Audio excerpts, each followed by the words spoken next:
नमस्कार, स्वागत है आप सभी का आपके अपने चैनल EPS 95 पेंशन में आप सभी का।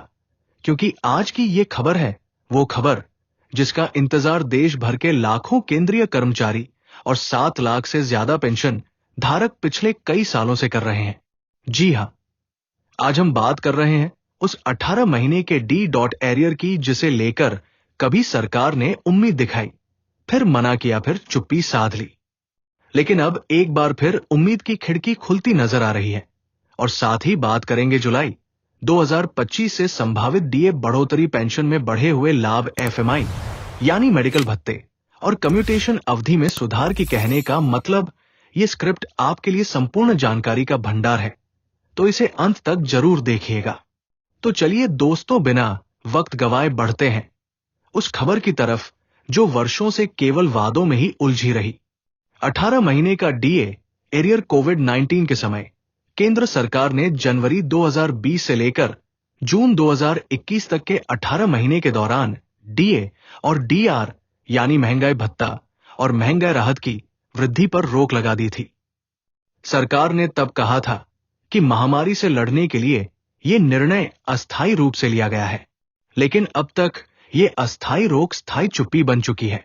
ना कोई समीक्षा हुई, ना भुगतान की योजना बनी और ना ही कोई संतोषजनक जवाब दिया गया।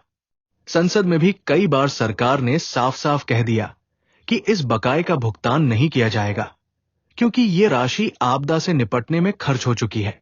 करीब 34,000 करोड़ का बोझ सरकार पर पड़ेगा और शायद इसी वजह से इस विषय को फाइलों में ही दबा दिया गया।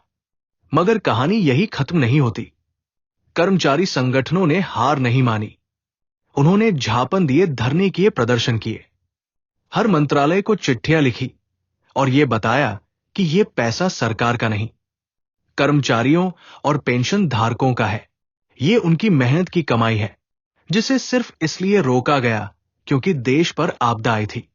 और जब देश सामान्य हो चुका है तो अब उनका हक उन्हें क्यों नहीं दिया जा रहा।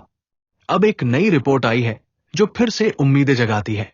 वरिष्ठ पत्रकार अंकिता की रिपोर्ट के अनुसार फरवरी 2026 के केंद्रीय बजट में यह मामला फिर से उठ सकता है। ध्यान रहे, यह बजट प्रधानमंत्री मोदी के तीसरे कार्यकाल का पहला पूर्ण बजट होगा और इस बजट से कर्मचारियों को बड़ी घोषणाओं की आस लगाना गलत नहीं होगा। भारत की अर्थव्यवस्था अब पहले से बेहतर है।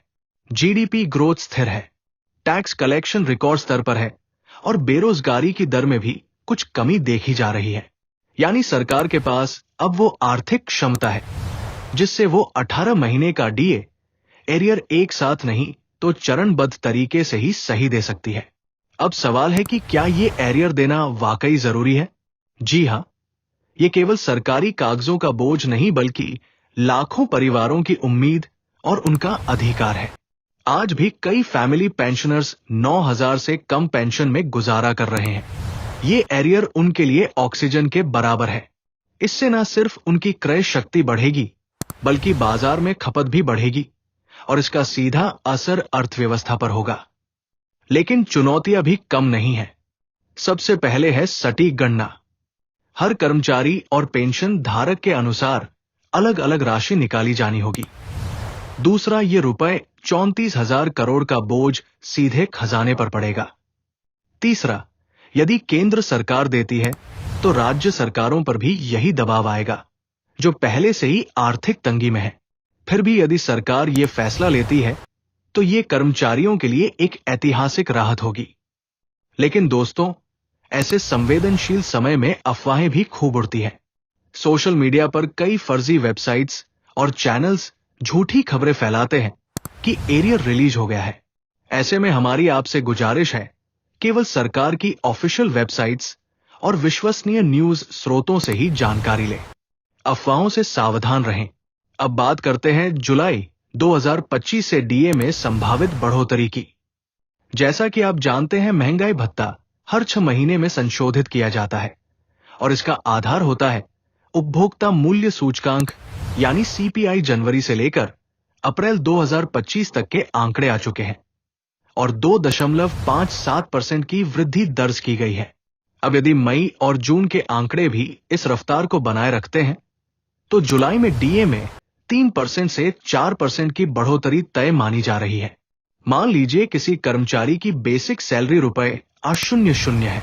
अगर 3% डीए बढ़ता है तो उन्हें आरए से 100 प्रतिमाह यानी आरसीए रजदी 100 सालाना का फायदा होगा। अगर 4% बढ़ा तो आरएस 800 प्रतिमाह और आरसीएमजी से 100 सालाना की बढ़ोतरी मिलेगी। पेंशन धारकों के लिए भी यही गणना लागू होती है। मान लीजिए किसी की पेंशन आरएस 15,000 है तो 3% बढ़ोतरी पर आरएस 50 प्रतिमाह यानी आरएस 5,400 सालाना और 4% बढ़ोतरी पर आरएस 600 प्रतिमाह यानी आरएस 60 सालाना का फायदा मिलेगा। इसका लाभ किन किन को मिलेगा? केंद्र सरकार के सभी कर्मचारी, रक्षा मंत्रालय के अंतर्गत आने वाले सैनिक, रेलवे डाक विभाग, सार्वजनिक क्षेत्र की इकाइयों के कर्मचारी, केंद्र सरकार के पेंशनर्स और family pensioners all will be benefited. अब अगली बड़ी खबर एफएमए और कम्यूटेशन अवधि पर केंद्र सरकार की योजना है कि एफएमए यानी फिक्स मेडिकल अलाउंस को मौजूदा आरएस 8,000 प्रतिमाह से बढ़ाकर आरएस 3,000 किया जाए। इस पर सैद्धांतिक मंजूरी पहले ही मिल चुकी है, यानी मेडिकल खर्च के नाम पर अब पेंशनर्स को 2 गुना से ज्यादा राहत मिल सकती है। वहीं कम्यूटेशन की अवधि को 15 साल से घटाकर 12 साल करने की तैयारी है। वर्तमान व्यवस्था में जब कोई कर्मचारी रिटायर होता है तो उसे एक मूर्त राशि मिलती है जिसे कम्यूटेशन कहते हैं। इस पैसे की गणना 15 साल तक की पेंशन कटौती के आधार पर होती है, लेकिन अब सरकार 12 साल करने पर विचार कर रही है, जिससे कर्मचारी को पहले ही ज्यादा लाभ मिल सके। तो कुल मिलाकर सरकार अब धीरे धीरे कर्मचारी हितैषी फैसले लेती दिख रही है, चाहे वो डीए एरियर की बात हो, डीए में नई बढ़ोतरी हो, एफएमआई की राशि हो या फिर कम्यूटेशन की अवधि। दोस्तों, ऐसे में आने वाला बजट और अगला 1 साल केंद्रीय कर्मचारियों और पेंशन धारकों के लिए कई बड़ी घोषणाएं ला सकता है, लेकिन तब तक जरूरी है कि आप अफवाहों से बचें। सरकार की हर नई घोषणा पर नजर रखें